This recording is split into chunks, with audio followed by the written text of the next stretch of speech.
which is owned by Viacom, is under scrutiny for the way they're pursuing Jessica Lynch for a multimedia deal. They've implied that if she appears on CBS News, this is not made up, she could host TRL, and then they'll throw in an Ashanti Ja Rule concert in her hometown. That should be very therapeutic when you're recovering from injuries like that. 1500 West Virginia Wigger stomping on your porch. I think this is great. She deserves everything that's coming to her. Because, you know what, what's wrong with her being a celebrity getting paid? Instead of a poster of Christina Aguilera, the kid has a poster of Jessica Lynch. Instead of reading obsessively about J-Lo and Ben Affleck, we start reading more articles of the guy that cut his arm off on the mountain, you know? That guy should have his own series, like a how-to book on body part removal, like a Bob Vila show on how to survive. The American Medical Association would never allow it because it'd show people how to do your own operation. But we don't encourage people that really do it. Like Rosie O'Donnell, she's rich. She doesn't talk about it, but I'll talk about it. You know how much money she gave after 9/11? $10 million. Nobody talks about that. Bill Gates has given away billions. Ted Turner, billions lately. Instead of America's Richest, why don't the front pages of like these magazines say the people that give away the most? I'm going to start it. I'm going to start selling posters of Mother Teresa, and I think every teenage boy will want one. Obviously, I photoshopped Cindy Margolis's body, but you keep Mother Teresa's face, and more importantly, you keep Mother Teresa's message.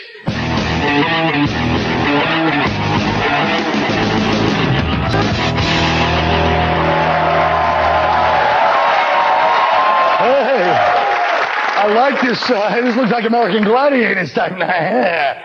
You know, the networks are offering generous proposals in an effort to get the first big interview with Jessica Lynch. Can the news media be unbiased when courting and buying news subjects? Well, Louis. Well, the news media is about as unbiased as my left nut. By the way, my left nut accepts a lot of money from drug companies every year. He's not making that up. Laura. No, because the media has packaged the war like Survivor with knapsacks and gas masks.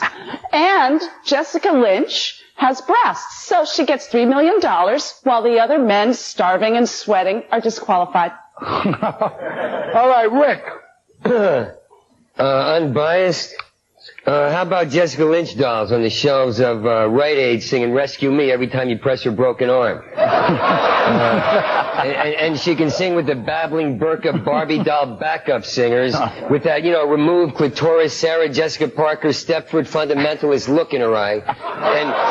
And you can have James Earl Jones sell it, like Sex in Iraq, Jessica Lynch as you've never seen her before. She's got a butt like J-Lo. Dan, I don't care whether the news media is biased or unbiased. This is the story of someone who had no money, got the crap beaten out of her, and can't remember large chunks of her life. Not only do I support Jessica Lynch, I am Jessica Lynch. Yes.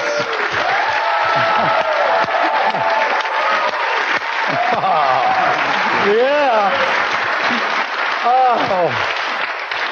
I love it. So what do you guys think? Is this like, is this a way to skirt paying for the interview? Is that what they're doing? Hey, Colin, it's just business, man, right? And, sex sells. Jessica Lynch, what do you want to do? Look at, like, Hillary's drooping face? Or do you want to see, like, Jessica Lynch in fishnets and heels, maybe pushing her, like, new Girls of Nazareth Gone Wild special? I mean, it sells. That's what they want. No, she's cute, but I'm attracted to Hillary, because I don't have any porn channels, so you have to adapt to what you have, So I look at Hillary and I'm like, I could form a fantasy about her. I know Louis a long time, and I question whether he has porn channels or not. Yeah. Well, as a family. See, seriously though, it's over. Like, it's gone. Like, it's not even an issue. It's all entertainment. That's all it is. She's like gonna do her dance, and it's like hanging out with a hot chick. You go, wow, that's some story you told me, and then.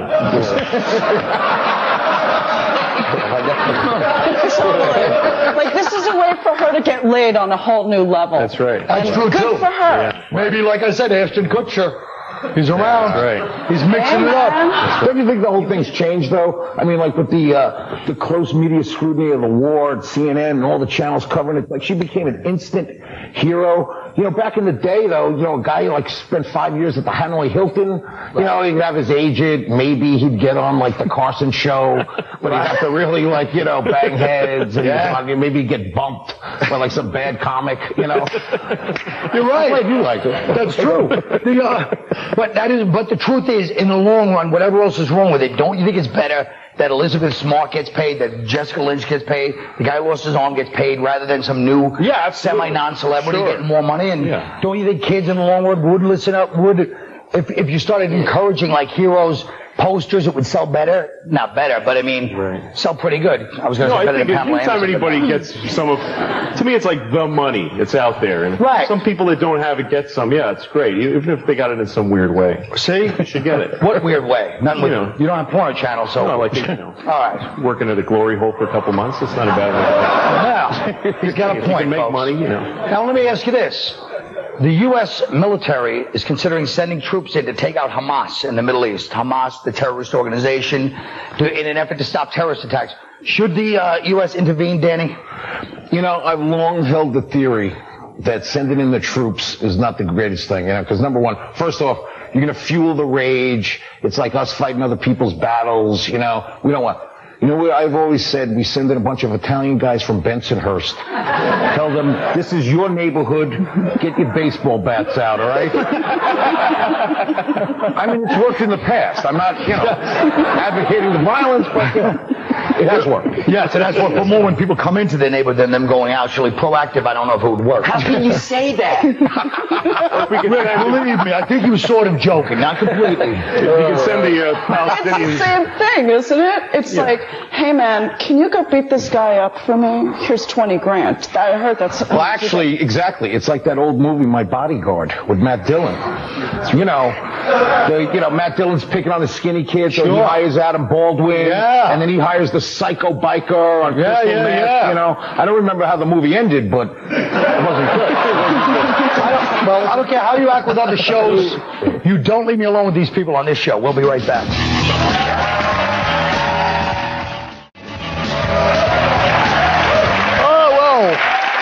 President Bush expects to raise a record-breaking $200 million for his campaign, more than all the Democratic funds combined, and double the amount he used to get elected in 2000.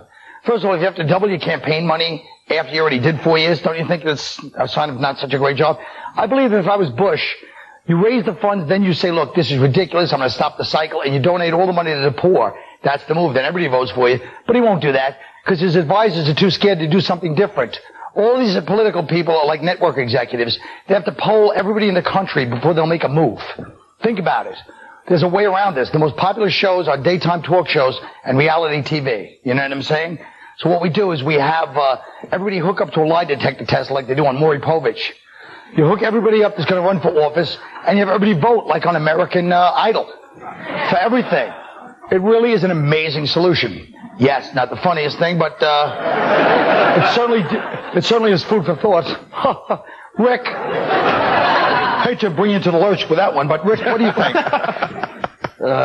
Listen. Oh yeah, well when I saw Lieberman down at the welfare office, and he actually said, now I get it. You know? I mean, and then Bush explaining his revelations, you know, because of the peace demonstrations and how they struck him. Right. I started to realize that they do have a soul, and that there will be a cap someday. It may not be now. And I don't really even consider this a topic. I don't really care about it. They're so rich, I don't even get it. And it's nothing but a party in the White House. See how I took that into the truth? It's nothing but a party. That was great. It's a party at the White House. It's not even, it's based on greed, the whole thing. So it's not something you're gonna be like, wow, they're gonna lower it. They're gonna make the cap lower a few grand. Right. Well, I think it's a huge waste of money is the thing. I mean, I think it's great that Bush broke the record, you know, that's great. But, but I just think, you just say that because you want people to remind that you look like Mark McGuire. That's right.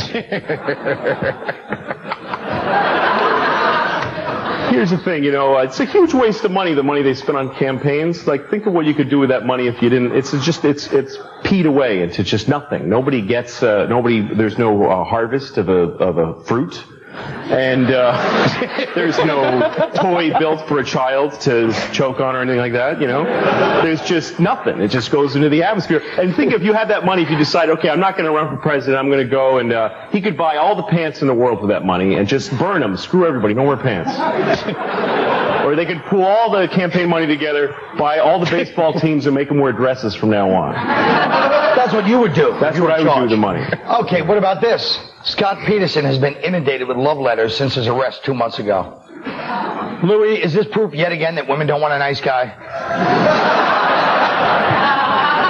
Well, look, it's really hard to find a good man. I think that's clear. And I don't blame these women because, look, Scott Peterson is a murderer probably, but he's got a really nice ass. And I don't mind. I don't blame them for being attracted to him because I am attracted to him. And I'm not gay. I'm just saying that I want to have sex with Scott Peterson. So, just if you're out there, Scott, I know you didn't do it, man. Just call me. But women always want what's dangerous or what they perceive to be dangerous. Right. Right. Like Ricky, always has beautiful women following around because he's got the pain thing. Yeah, he's got some angst, And he's always got pubic hair showing between his. But let's be honest. Which is great.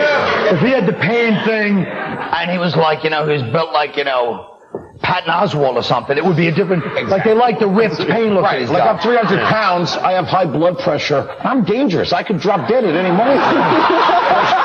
Why aren't women, coming after me? Right? But let me ask you this, Laura, as a woman, what kind of woman goes for these guys? There's a lot of women with Ted Bundy, all these murderers. What kind of woman is that? A loser. Really? Yeah. Oh, yeah, absolutely. I mean, first of all, the guy's unavailable now.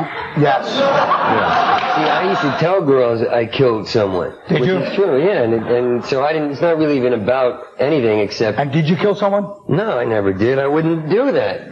But... but what people don't understand is that murderers have a spontaneity. Women want men who are spontaneous. Right. A sports bar is predictable. A sports bar, what else?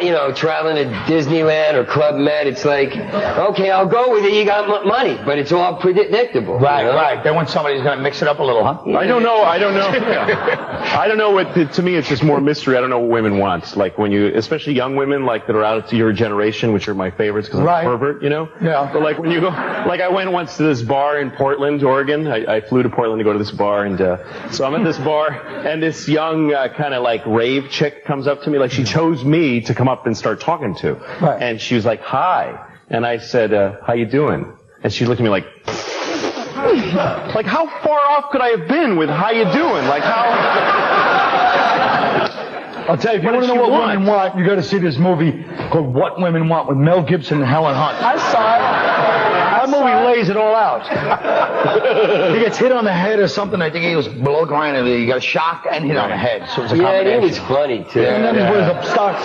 He walks out, he can hear everything they were saying. It's kind of like that film with Harrison Ford when he got hit on the head. What was that one?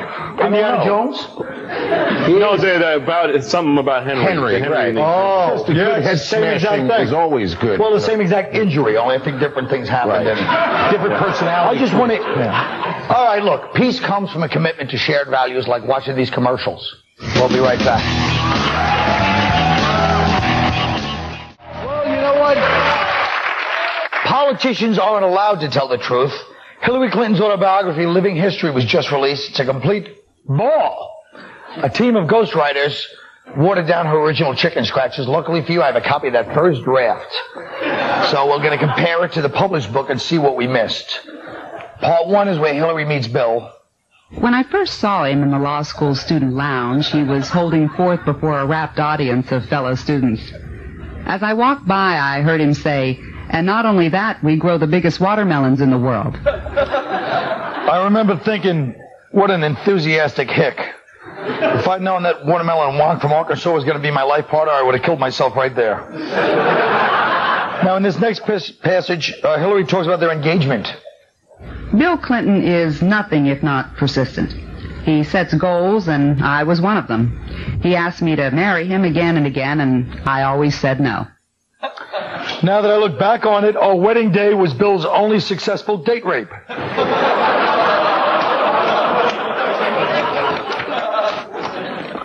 Here's Hillary meets she met Jackie Kennedy. It's in the book. She cautioned me that Bill, like President Kennedy, had a personal magnetism that inspired strong feelings in people. See, that's not what I got here. It says, Jackie told me I was in big trouble. She said you can't change a man like that. You just have to hope he gets assassinated while you still have your looks.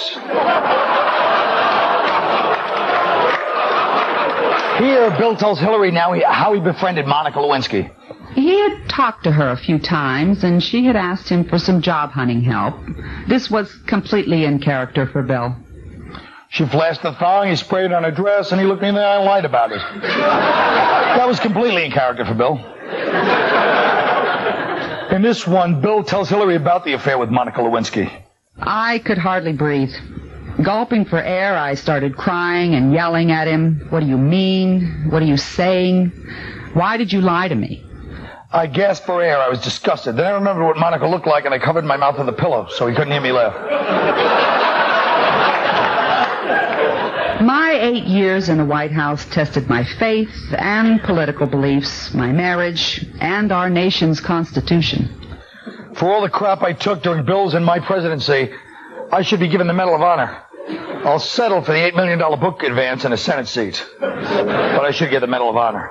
Well, that was Hillary's book. Bill's book is coming out next, you know that? I'm sure Chelsea's got a diary. Too bad Buddy's dead. We'll be right back.